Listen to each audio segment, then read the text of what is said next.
Hey guys, and welcome back to Divine Journey 2. So last episode we started work on our Essentia Smelting, and between episodes I've also cleaned up some of this little area over here, while adding this Thaumatorium in, which is going to make Crucible crafting a lot easier for us. And we're going to have to do a fair bit of this to get this all finished out. So the first goal of this episode is to be able to filter in all of the items into the smelteries, and have jars of Essentia available for us. Also, having a look at our quest book here, we're actually almost finished our chapter in Thaumcraft. And we do also nearly have the ability to visit Mortum, which I think is something we'll check out today. Apparently the loot in that place is very worthwhile, so yeah, it's going to take a bit more crafting to get to, but we should be able to get these portal blocks today. One of the first little upgrades I'd like to get today is to upgrade our armour. So we're going to add the Thaumaturge set to our Dark Steel upgrade kits, and this will let us get the V discount on crafting without having to swap our armour pieces about. Unfortunately, we don't get it on this Dark Solarium jet plate. It's still nice to have on the leggings and the boots. So yeah, between episodes I've filtered in another two of our Essentia smelteries. This one is for Ordo and Cognito. And these are two of the aspects we need to create these blank labels, which are necessary to be able to lock these jars to the correct aspect. So yeah, now to craft our labels, instead of throwing items in the crucible manually, we can just remove these jars. Again, eventually we will have applied energistics to move the V around for us, but we can just put it on this Thaumatorium, and once we give it the catalyst, this will automatically provide it the Essentia it needs, and the output will be put to this chest here. So yeah, much easier way to create blank labels. And yeah, for the Cognito we're melting bottles of enchanting, and for the Ordo we're using lead ingots, which also does have the metallum byproduct, but again, those all go to void jars here. Also, I have added some filters in between episodes to these smelteries, because we're filtering in the coal as a fuel source for the smeltery here. If we run out of lead, which is very unlikely, but maybe for some other one of these inputs, we don't want the coal to fill this slot, so I've added a blacklist on each one of these inserts for the blocks of coal. So yeah, next Essentia type we're going to do is Bestia, or Bestia? Bestia? I don't know. So we just have to enable the inserts. We're going to filter in wool here, and we also need the extra conduit below for the coal. Alright, and then this is just going to start filling this jar. We're going to put a blank label on. And do we get any excess from this? We do. We also get fabricals. Okay, so we need a void jar on this. So yeah, now that we understand how this is going to work, I'm going to fill out the rest of these input items. And we'll come back to the ones that we need some extra automations for.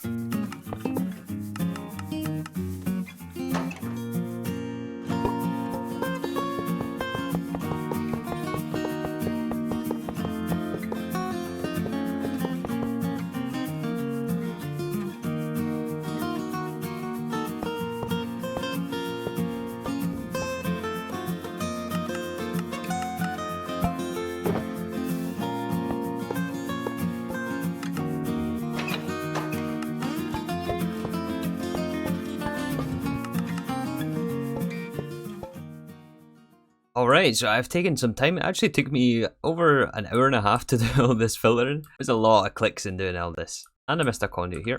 I'm sure this isn't the only one I've missed. So we managed to get them all filtered, but there are a few here with the limestone blocks on top that I've marked, which we're either missing the input items or we're just missing a crafted step for those. For example, this one here is for oak buttons, but we obviously don't passive oak buttons. And we have two options for these types of items. There's actually a few like this. We could either have a crafter on site here, or we could set up a crafter at our base and then just keep requesting the oak buttons in this interface. There is also other cases here like pumpkin. We are using pumpkin here for herba, I believe. However, we do not farm pumpkin. There's actually a few other farming materials that we have to add to our farms. So yeah, we'll come back to a few of these ones later on, but everything that's not marked here should be fully automated, everything we are producing passively. Again, if you're looking for this list, you can find it pinned in the Discord of the channel here. And yeah, as for the ones with 3 or more aspects on, I tried to keep those all over on this side, so we have 3 on here, and then another 4 on this side. This one here is the only one with 3 voided outputs, and 1 main output. And the rest of them here just have either 1 voided output or no voided outputs, i.e. it's a pure source of whatever essence we're trying to produce here. But yeah, since there was so much filtering in and clicking there, I think we should check out the next DivineRPG dimension, Mortum. So to make this portal, we have to do a couple of infusion crafts. Most of these condensed V crystals are very easy to craft. We need 2 more alchemical constructs, a complex arcane mechanism, and 2 more morphic resonators. So yeah, everything here we can craft, besides these Skythern hearts, but I guess we'll come back to those later on. Also, you may have noticed here that we have a few neighbours in these chunks. So these are basically the ones without glass on top, and these guys spawned all the way down at Y0. I don't think they're going to cause an issue down here. They should just disappear on their own. It's kind of hard to see them from down there, but yeah, there's quite a lot of them. But yeah, as long as they don't invade these platforms, we should be fine just to leave these guys on their own. But yeah, having a look at these chunks, we are at 230 flux in this one, 300 here, almost 600 up here. You can see up here in the top left. Yeah, that's only going to get worse, so... So in the near future, we're going to have hundreds and hundreds of runic matrix crafts to do. And filling in all of these pedestals by hand is going to get very, very tedious. So we can semi-automate this process. We can use these Actually Additions item laser relays. And if we hook up an Applied Energistics interface, we can put inside our patterns. Make sure we set this to blocking mode, of course. And we can put one item laser on the relay. This will push to all of the other item lasers. And then all we have to do is hook this up with our wrench. So now when we put inside a pattern here, and we request an item, the interface will push it into the Actually Additions interface.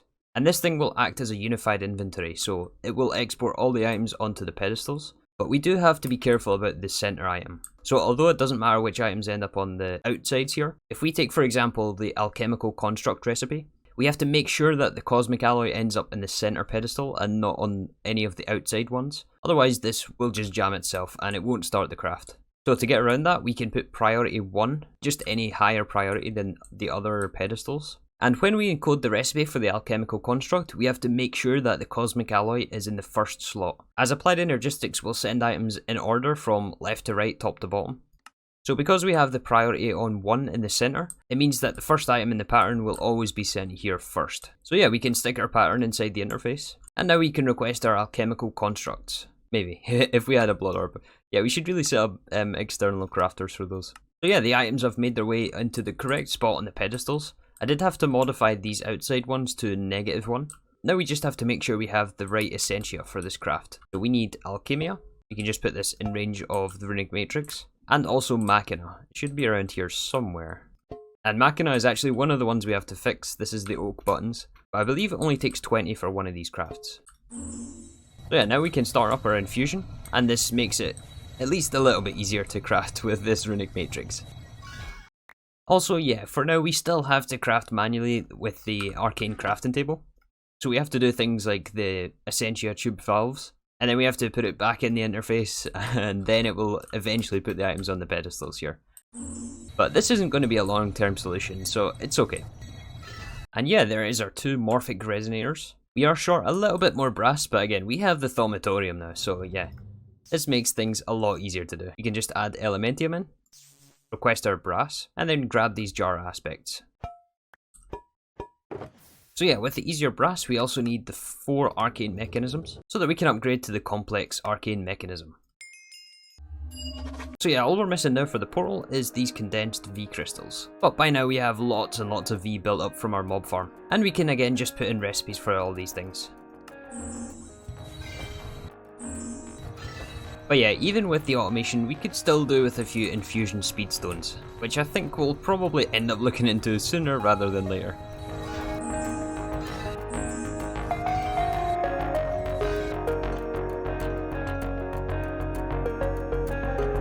So to get the last piece for our portal, I went back to Skythern Dimension and killed one of the mini bosses that can drop these things.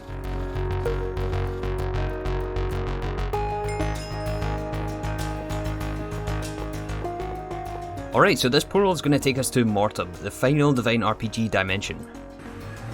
So as is becoming tradition with these DivineRPG dimensions, I'm assuming there's some sort of dungeon we have to find here. This looks like it might contain something. I don't see any entrance though. Yeah, these are all unbreakable blocks. We have to find some entrance to this place. Oh, here is a second one of these structures. Still don't see any entrance though. This thing is well guarded. You know what? Course route it is. Let's not waste time looking for the entrance. We may have to eat a few though, but hopefully we... Oh yeah, we got in. Nice. Oh, and is this straight to the boss room? It looks like it is. Oh, that's awesome. More of these Cadalines here. Alright, let's say hi to the boss in Mortum. Alright, no problem at all for this guy.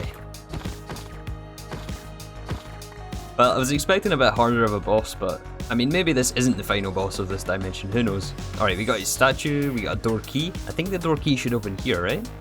Yeah, nice. More Thaumcraft loot. A mysterious leaking soul. Wonder what that does. Oh, these Essentia tubes would have been nice. Lots of mobs in here. Look at this. Can you imagine we never had the jetpack? This would be impossible. Oh, there's sodium here. Oh, that is awesome. And we actually need some more sodium, so that's very nice.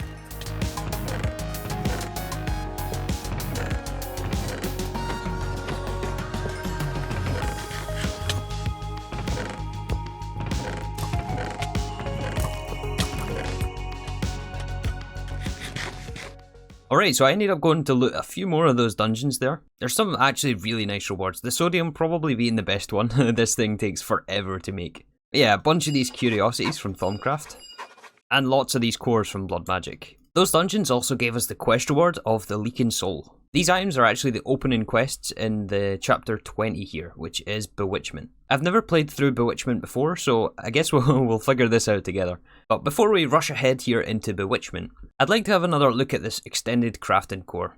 And if we look at the unlock quest for this, it's actually next to Elevatium, and that's because this is a much easier and cheaper way to create Elevatium Ingots. The way we currently have Elevatium is from all of these empowers, which I think will actually have to stay. But then we would alloy smelt into crystal bundles and then empower that, and then atomically reconstruct into Elevatium. And that only gave us 6 at a time. However, this new recipe actually gives 12 Elevatium at a time. So is there any reason for us to keep crystal bundles? I don't foresee much use with the crystal bundle. The only use for the regular version is to empower it. And the empowered version is used a little bit in Abyssocraft, but from what I can see here, there isn't a ton of uses for this stuff. Although you never know with this pack, so I think we'll actually just keep this setup as is. And this alloy smelter here creates us crystal bundles.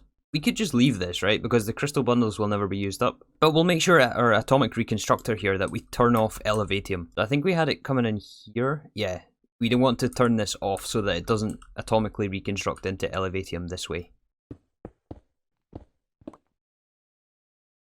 So yeah, to change our recipe over, I've hooked up an applied energistics connection. We're going to ask for the 3 empowered materials we need for Elevatium. Then we're going to run some item conduit on the back from the interface into the interface. And we'll limited item filler these items in. So it's 3 empowered Glod, 1 empowered Diamantine, and 1 empowered Emeradic. And also a solidified experience. Then we can hook up some advanced item laser relays this time. So we'll have 1 on each pedestal, and also 1 on the center item. And because this is a passive process, we won't have the pattern to tell the interface which item to send first, which means we can't use priorities on these things. Instead, we can just filter these item laser relays. So we can whitelist in solidified experience in the center, and then the other ones will be for empowered Diamantine, empowered Emeradic, and 3 for empowered Glod. Oh, and we also want to make sure that we swap out the laser relay on the interface just with a regular one. Otherwise, we would have to filter every item that goes through this interface. So now when we hook this up, we can see the items have ended up on their pedestals, and it's created us some Elevatium. So we do also have to handle the output of this, and also level limit somehow, as we don't want this just to infinitely produce us Elevatium. It's still an expensive material, even if we do get it slightly cheaper this way. So to handle the outputs, I've moved this power cell back a block, or well, forward a block, and put in an energy conduit to power the center pedestal. Then we're just going to use a level emitter with an item conduit on the extract of this thing. So we can extract on blue channel, and we'll set this to active without a signal. And the level emitter we can configure to 512 Elevatium. So when we're below this, the conduit will turn itself on, and extract the Elevatium from the center pedestal and just put it back in the interface for us. And that should make its way to the compacting drawer that we have in that room over there. So yeah, this is a much quicker and more efficient way of making Elevatium. Also, as for this extended crafting core, we will have to use this in the future for other recipes. But I think at that point it might be worth just adding a second setup for this. So yeah, now let's come back and tackle the rest of our Thaumcraft area. And I've been doing a bit of thinking about how we want to handle this. Since we're not farming oak wood, we do actually have the ability to use wood essence. And we're growing this in our mystical agriculture farm here. And of course in the future we'll be expanding out this farm. And I think we're going to do all of the crafting here at our base and request the items that we want to melt in the void dimension. So I'm going to expand out this crafting area up the top of our base here. And we'll add another block of crafters in like this. I think we should have some more channels on this line. So we'll add another P2P connection here. And that will give us 32 channels to work with.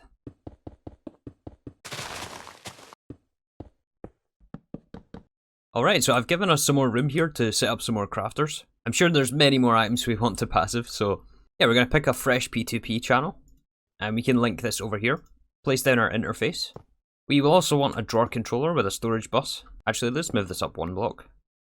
We are going to also need to power these crafters. So we can use a power cell for that with some energy conduits.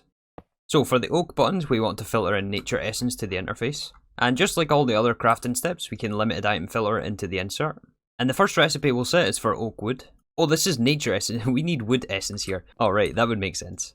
So yeah, first recipe will be set to the internal slot. Second recipe is going to be for planks, also in the internal buffer. And the third recipe will be for buttons. And this time we'll set it to craft the buttons into the external slot so that we can output to the drawer here. And I've just filtered in the rest of the inputs so that it doesn't fill with oak wood. I mean, not that it matters because this wood essence is basically free anyway. But yeah, now we just have to set our drawer. And also the outputs, so we'll extract on blue, and this will go into the drawer controller. So the next Essentia type we're going to tackle here is Herba, which we're going to grab from melons, which we actually already grow. I don't think we have melons in our ME system. I mean, we have the melon slices, but yeah, we need them in the melon block version. I mean, I guess we could use melon slices. It is slightly less efficient, it gives us only 1, but I don't know if that actually matters. Although the block is technically more efficient at 10, whereas 9 of these melons would only give, well, 9 as they're 1 each. All the melons do work in compacting drawers. Well, that saves a crafting step. In that case, we can just swap out the output drawer at our farm here with a compacting drawer. And this way the melon blocks will be added to this Essentia Smeltery. The next one is Instrumentum, which we're going to get from wooden shovels. There is also a similar one here, Vacuos, which we can get from wooden bowls. So both of these items we can add to more mechanical crafters. So here we have the wooden bowl. And here we have wooden shovels, which will have to output on its own to this drawer, just because of the way the tools stack. So yeah, that should give us easy Vacuos, and also the Instrumentum, which I think was over here. So next to on the end here we're missing is wooden swords and Invar boots, which we can get this armor Essentia type. I don't remember the name for this thing, but we can easily add in a crafter for the wooden swords, and also for our Invar boots. So that just leaves, I think, 3 different Essentia types that we don't quite have access to yet. I mean, we do, but not easily. So the ones we're missing is Luna. As you can see, there really isn't a lot of items that contain Luna. I think the one we're going to go with though is Owlet's Wings. And the other 3 that we're missing here, Spiritus, Diabolus and Mortus, we're going to get from various bewitchment seeds, which we'll have access to fairly soon here. So yeah, for now we'll just leave those 3, but let's tackle this Owlet Wing. So to get the Owlet's Wings, I think, well, the easiest way is just to do another powered spawner. There's our owl. We can combine them in the powered spawner and add it down at our mob farm. So it took a little bit of finessing to get this to fit inside here, but I think we managed to fit our owl spawner right here. So yeah, we just have to get one of these wings to add it to our drawer wall. Alright, let's turn this back on before we before we crash the server. And we can give it a little space in the corner here. Poor owls. But we need your wings for Thaumcraft. So those should have made their way into this Essentia Smeltery. It looks like they have here, yeah. We can see them slowly trickling in. This will eventually fill the buffer here. Oh, and I had this tube disconnected. Now we're getting our Essentia. So that just leaves the 3 with the seeds. Alright, so now with access to easier Thaumcraft crafting, I think we should look at upgrading all of these Essentia Smelteries. This is going to take a lot of Thaumium though. And actually, before we do that, rather than moving the jars about between this Thaumatorium, let's look at a better transportation method. Okay, so the method that I was going to pick here being the Essentia Transfusers. There's an emptying and also a filling variant, which basically allows wireless transfer of this Essentia from the jars. It's not quite available until after the next chapter, so I think we get this in chapter 21 somewhere. So we can use the next best thing, which is the Thaumcraft Essentia Mirror. So what the mirror will do is actually be able to extend the range of these jars on the Runic matrix. So I think we can actually get away with putting one in the center of each of these chunks, and then connect it with each side of the Runic matrix so that we don't have to move these jars about. Unfortunately, since we can't get the empty and transfusion things, I think we will still have to move it for the Thaumatorium crafts, but it will make the Runic matrix crafts a bit easier. We do first have to unlock it in the Thaumonomicon though, so we need mirrored glass and an ender pearl, and the rest of the requirements we already have here. Oh, and the mirrored glass takes a purified tablet. Of course it does. Yeah, that's going to take a couple of minutes at least. But once we have our tablets, we can craft those into 6 mirrored glass, which should also open up the research in the Thaumonomicon. And this unlocks the Essentia Mirrors for us. Oh, but to upgrade to the magic mirror that we want, we do need some sodium. And I think we have 4 from the Mortis dungeons we raided. I think making the 2 pieces the brass weight is going to take like all afternoon. So yeah, let's just go raid the more dungeons for these things. Alright, this time instead of looking through all the chests, we're just going to use the digital miner for this thing. And this will break all the chests, but we do have this greater magnet from Botania, which means that when we go inside, we should have all the items just pulled straight towards us. If we can make it inside. Oh, more leaking souls. I guess we'll need those for later on. There's what we're looking for, some more sodium. Aha, yeah, all the items just get pulled straight towards us. And we don't even have to go down there. Oh, look at all the items in there, just ready to be picked up. Man, I wish we could break these blocks. Nice, so that little trip gave us, I think, 4 sodium. The 4 I already had in my inventory. And a bunch of other good loot. And now to upgrade these things, we need our 2 holy cores, 1 rune of deception, 1 sodium, and the mirrored glass in the centre. So hopefully for the last time we have to move these jars over to the runic matrix. If we can find what we're looking for. There's Vacuous. Motus is right here from the Ender Pearls. And Permutatio we get here from copper. Oh, I also didn't check the instability, but it looks like these candelabras have been working very nicely. We're at 5.2, or 5, which is a lot for the runic matrix. Alright, well there's 1. We do have to upgrade it one more time to the Essentia mirror though. I think the magic mirror is for item transfer.